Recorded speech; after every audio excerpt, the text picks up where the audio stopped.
All right, here we are at the Phoenicia workshop, unloading the container, finished up the container. Got Mike Bedard and Alex B here.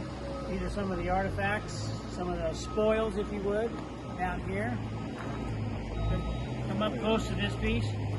This is a block and tackle on the front. You can see this is the center of the wood right here. See the rings going around? That's pretty cool. So these are some ribs here, some rope,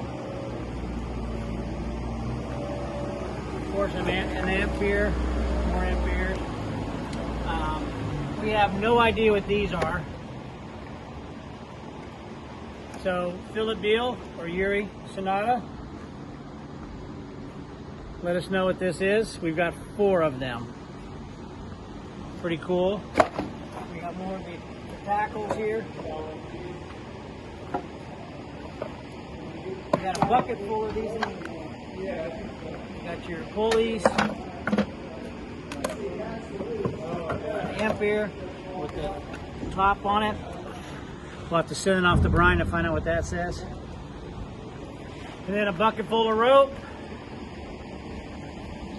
And a bottle of rope. And even the CB antenna or the shortwave radio antenna right here.